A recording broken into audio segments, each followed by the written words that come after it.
In the name of the Father, and of the Son, and of the Holy Spirit. Amen.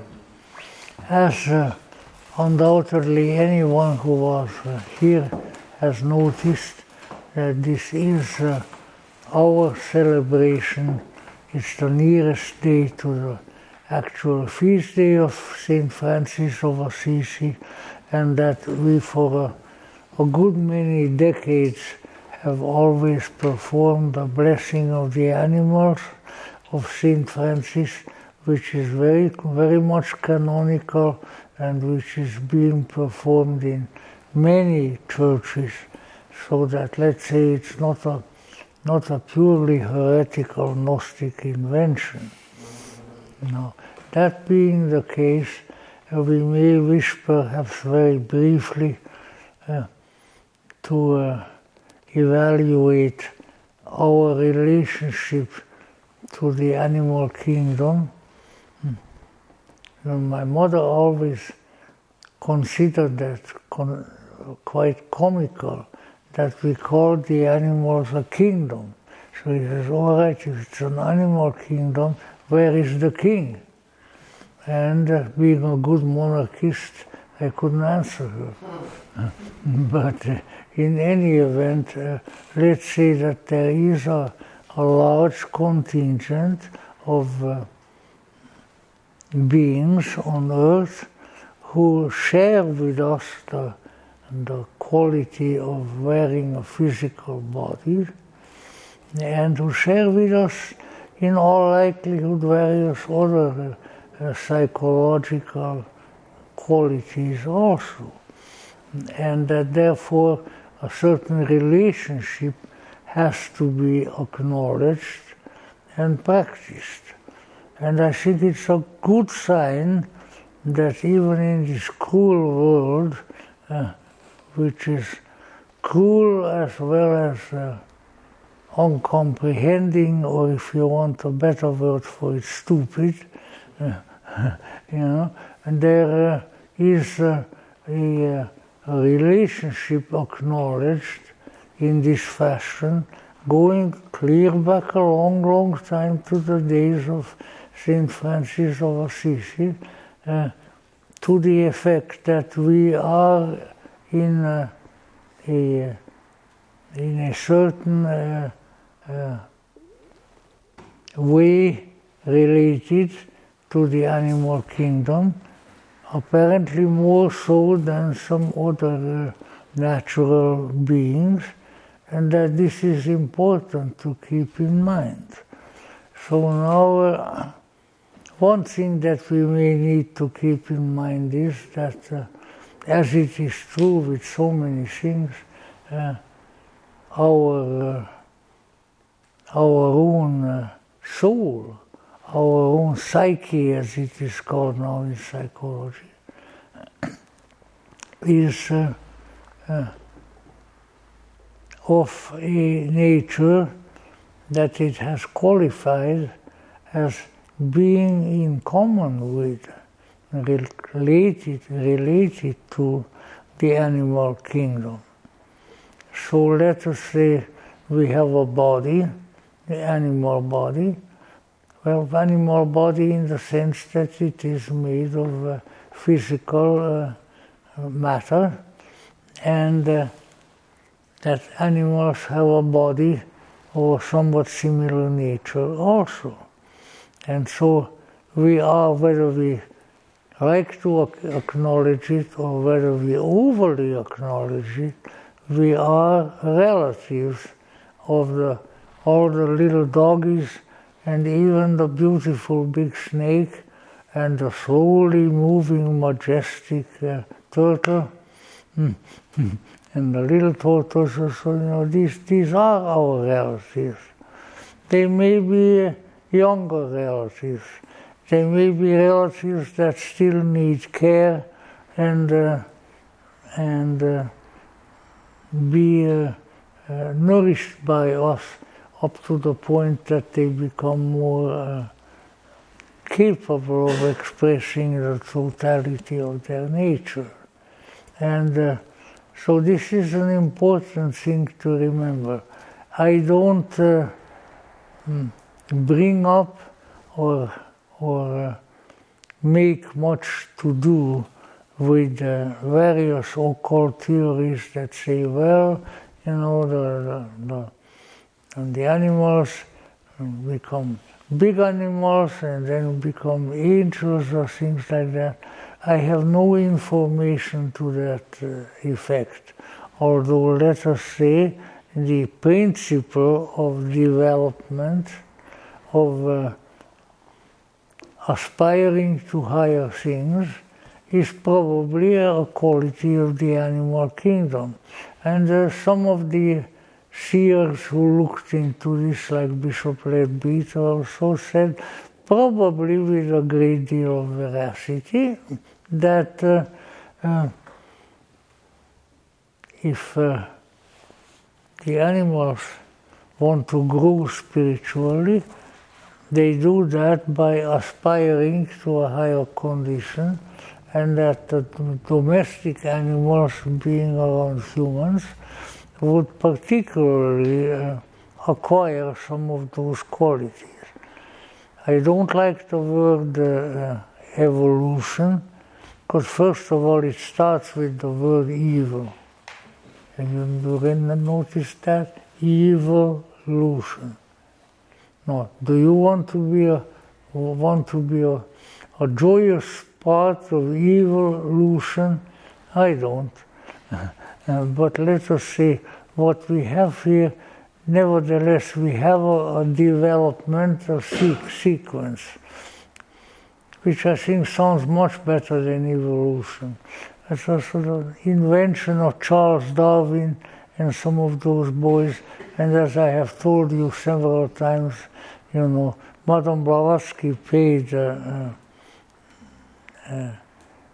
homage to that by, in the foyer of her apartment in New York City, she had a stuffed gorilla. And the stuffed gorilla was in evening clothes with a white tie and all that sort of thing. And underneath was written Charles Darwin. So the issue is that, yes, there are developments of various kinds taken care of, but inasmuch as we are spiritual beings, well, I would say at least half of our nature is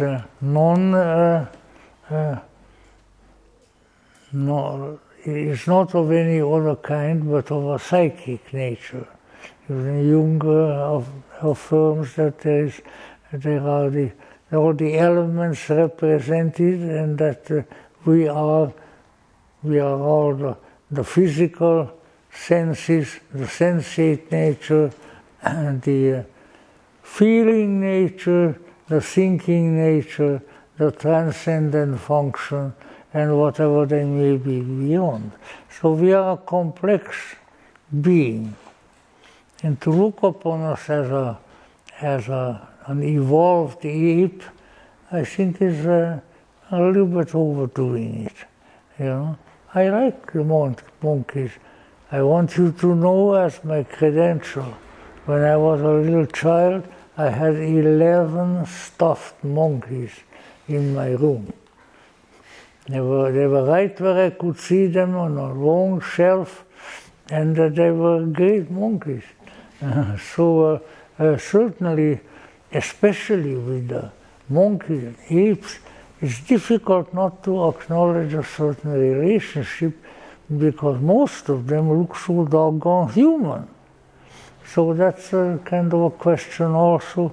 But in any event, let's say, yes, it is quite, as my theology professor was wont to say, it is quite understandable if the divinity chose living matter to create the human. The living matter would have been an animal. And so the idea of the creation of the human taking place purely on a different level, I think is not, come on in, whoever you are. But we need to, we need to keep in mind that we have within us, I hope the time has not changed today, no? Okay. Anyway, we need to keep in mind that especially at the physical level, at the level of sensation, and to a certain extent on the level of emotion, we have a great deal in common with the animals. And it also has been said, possibly quite truthfully, that when we acknowledge emotionally that relationship with the various animals, we are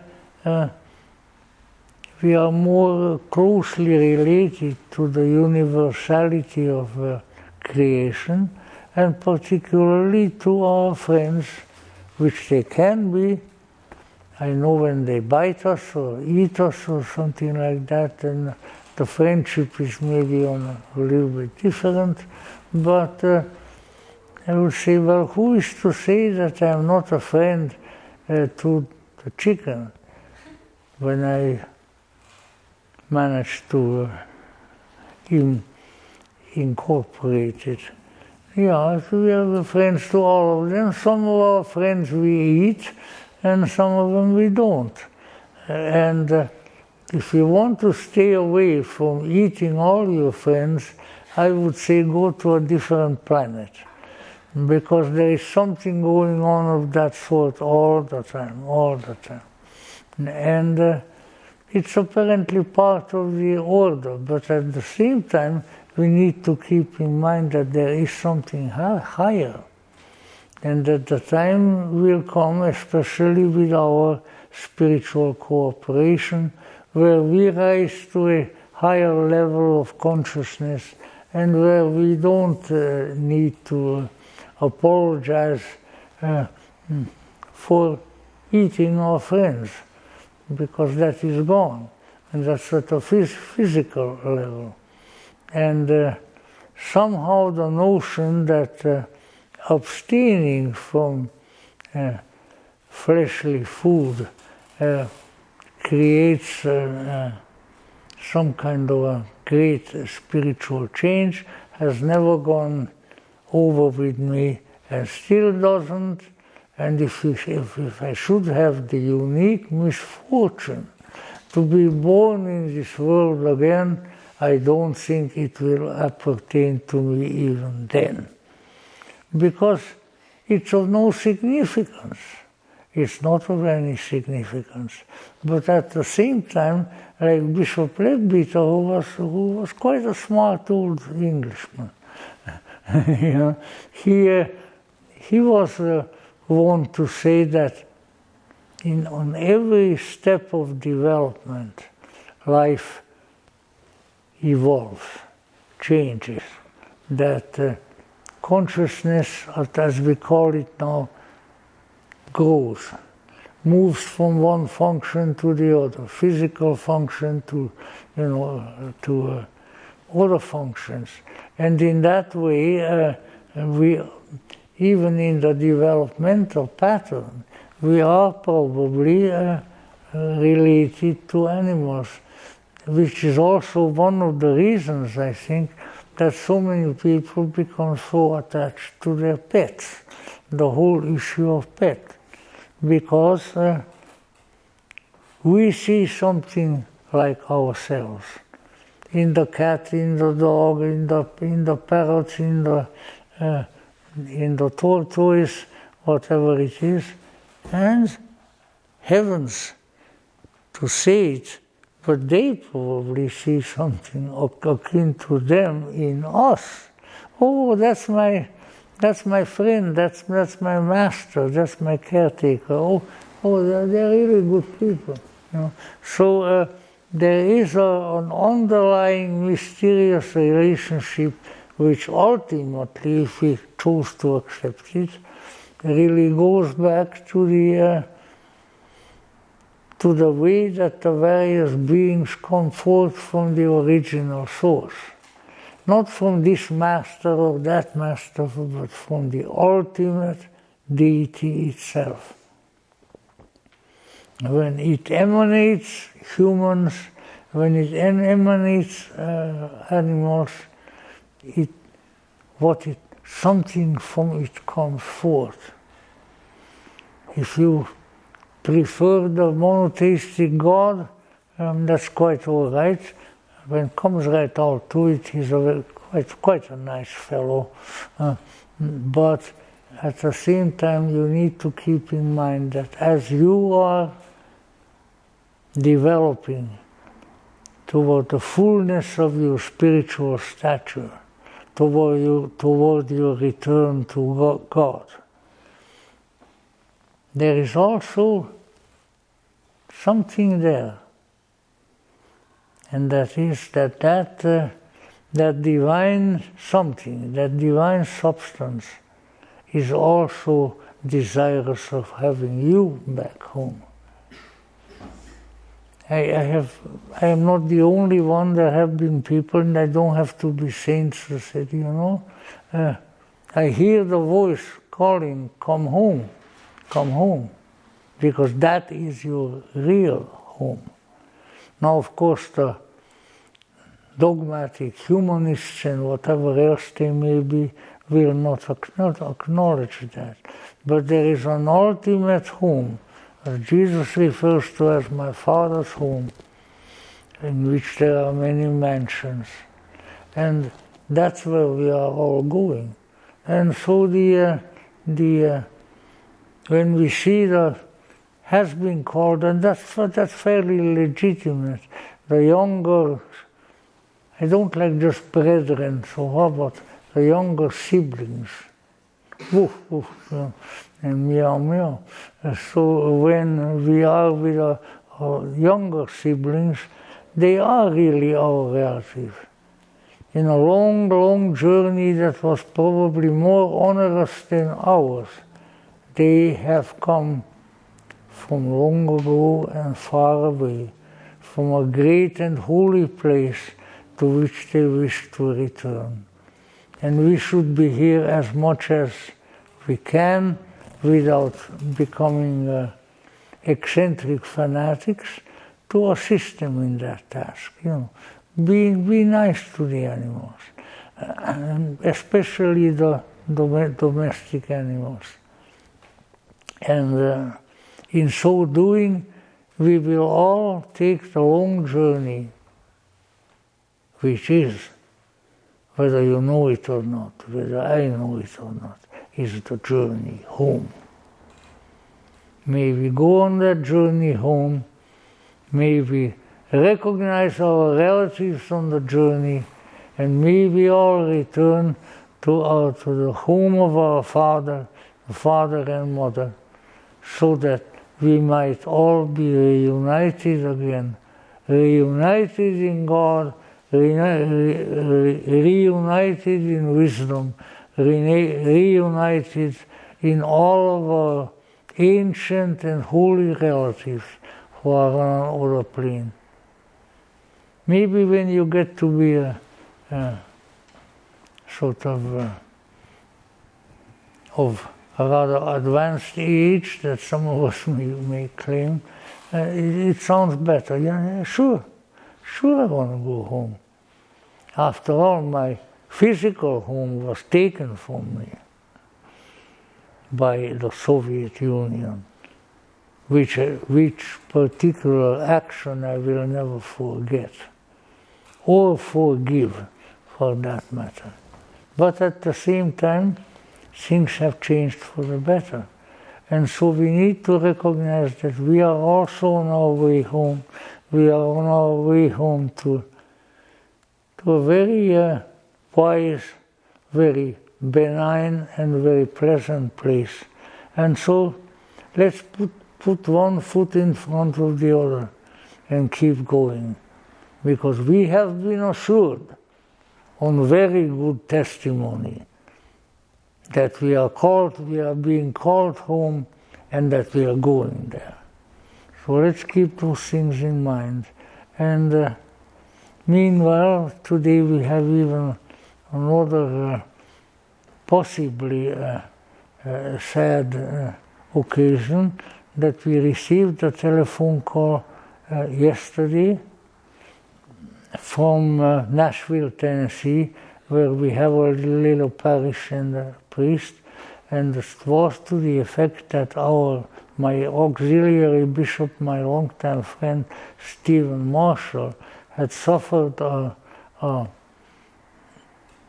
accident in the mount. I have never been to Nashville, but in any event, in the mountains of Tennessee surrounding Nashville, where on the previous day, that would have been Tuesday, no?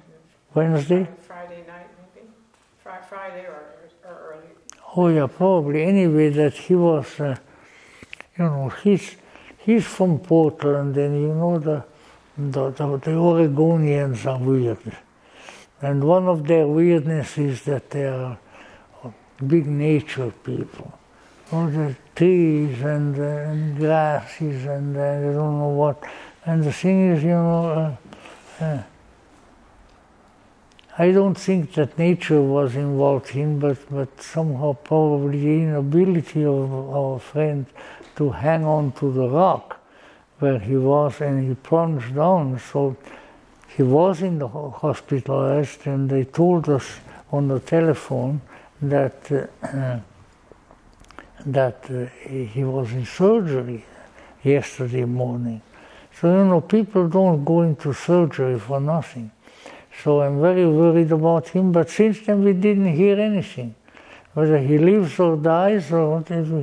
So now we are going to start bombarding